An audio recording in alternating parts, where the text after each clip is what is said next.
വിജയദശമി ദിനമായ ഇന്ന് വിവിധ ക്ഷേത്രങ്ങളിൽ പ്രത്യേക പൂജകളും ചടങ്ങുകളും വിദ്യാരംഭ ചടങ്ങുകളും ഒക്കെ നടക്കുന്ന ദിവസമാണ്. കുരുന്നുകൾ ആദ്യാക്ഷരം കുറിക്കാൻ പല സ്ഥലങ്ങളിലും എത്തിയിട്ടുണ്ട്. ഷിനോജ് എസ് ടി ചേരുന്നു പനച്ചിക്കാട് ക്ഷേത്രത്തിൽ നിന്നും. Shinoj, good morning. വിജയദശമി ആശംസകൾ നേരുന്നു. ഷിനോജിന് പനച്ചിക്കാട് ദേവീക്ഷേത്രത്തിലുള്ള വിശേഷങ്ങൾ എന്തൊക്കെ? കുരുന്നുകൾ ഒരുപാടുണ്ടോ?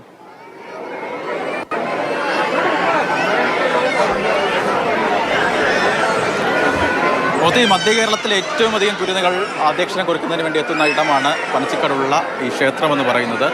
പ്രധാനപ്പെട്ട പ്രതിഷ്ഠ മഹാവിഷ്ണു ആണെങ്കിൽ കൂടി അതിലെ ഏറ്റവും ഈ ക്ഷേത്രം ഏറ്റവും കൂടുതൽ അറിയപ്പെടുന്നത് അത് സരസ്വതി ദേവിയുടെ പേരിലാണ്. നമുക്ക് ഈ ദൃശ്യങ്ങളിൽ കാണാൻ കഴിയുന്നതാണ് ഈ ക്ഷേത്രത്തിലെ പ്രധാനപ്പെട്ട പ്രതിഷ്ഠ എന്ന് പറയുന്നത്. അതിന് ചുറ്റിലായിട്ട് ഒരു മണൽത്തട്ട് ഒരുക്കിയിട്ടുണ്ട്. ആ മണൽത്തട്ടിൽ നിരവധിയായിട്ടുള്ള ആളുകൾ പ്രായഭേദമന്യേ അവർ ഈ ആദ്യാക്ഷരം ഇവിടെ കുറിക്കുന്നുണ്ട്, അക്ഷരം എഴുതുന്നുണ്ട്. എന്തായാലും ഈ ക്ഷേത്രത്തിലെ ഏറ്റവും വലിയ പ്രത്യേകത എന്ന് പറയുന്നത് ഈ മഹാനവമി, ദുർഗാഷ്ടമി ദിനങ്ങൾ ഒഴിച്ച് വർഷത്തിൽ എല്ലാ ദിവസവും ഈ അക്ഷരം നടത്തുന്ന ക്ഷേത്രം ആണ് ഈ പനച്ചിക്കാടുള്ള ക്ഷേത്രം എന്ന് പറയുന്നത്.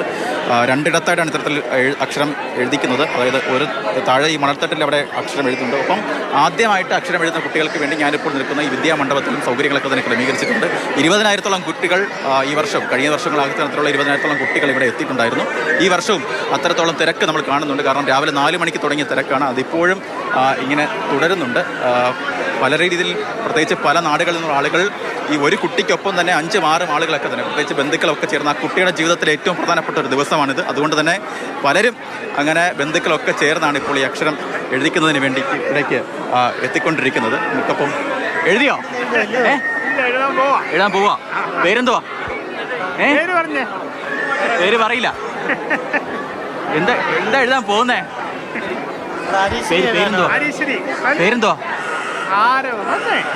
എന്തായാലും പല ഭാവങ്ങളാണ്. പലരും കരയുന്നുണ്ട്, ചിലർ ചിരിക്കുന്നുണ്ട്, ചിലർ അത്ഭുതത്തോടെ നോക്കി നിൽക്കുന്നുണ്ട്. എന്തായാലും ചിലരൊക്കെ ആണെങ്കിൽ വളരെ കൂളായിട്ട് എന്തോ വേറേതോ ലോകത്താണെന്ന് പോലെ എഴുതിയിട്ടൊക്കെ പോകുന്ന ആളുകളുമൊക്കെ തന്നെ ഉണ്ട്. എന്തായാലും അങ്ങനെ പല രീതിയിലുള്ള ആളുകൾ, പ്രത്യേകിച്ച് 20,000-ഓളം കുരുന്നുകൾ ഇവിടെ എത്തിയെന്ന് പറയുന്ന സമയത്ത് തന്നെ ഈ ക്ഷേത്രത്തിലെ തിരക്ക് എത്രത്തോളം ഉണ്ട് എന്ന സമയത്ത് ഊഹിക്കാവുന്നതാണ്. 4 മണിക്ക് തുടങ്ങിയ തിരക്ക് അതിപ്പോഴും ഇങ്ങനെ തുടർന്നുകൊണ്ടേ ഇരിക്കുകയാണ്. ആ തരത്തിൽ ആളുകളൊക്കെ തന്നെ പല നാളുകളിൽ നിന്നുള്ള ആളുകൾ, പ്രത്യേകിച്ച് ഇവിടെ തന്നെ കൊണ്ടുവന്ന് അക്ഷരം എഴുതിക്കണമെന്ന് ആഗ്രഹമുള്ള ആ തരത്തിലൊക്കെ തന്നെ ആഗ്രഹിച്ച് വരുന്ന ആളുകളൊക്കെ തന്നെ ഒരുപാട് പേരുണ്ട്. പല നാടുകളിൽ നിന്ന്, പല ജില്ലകളിൽ നിന്നൊക്കെ ഇവിടേക്ക് എത്തുന്ന ആളുകളുമൊക്കെ തന്നെ നമുക്ക് കാണാൻ കഴിയുന്നുമുണ്ട്. എന്തായാലും എഴുതിയോ?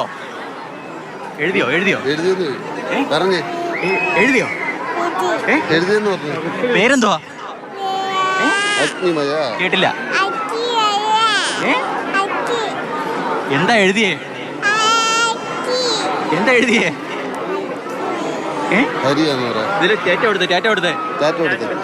ഷിനോജ്, അക്ഷരങ്ങളൊക്കെ ആ നാവിൽ തിരിഞ്ഞു വരുന്നതേ ഉള്ളൂ. ആ പ്രായമാണ്. തുടക്കത്തിൽ കൊഞ്ചി സംസാരിക്കുന്ന പ്രായത്തിലാണ് ഇവരൊക്കെ ഈ അക്ഷരത്തിലേക്ക് ഇറങ്ങി വരുന്നത്.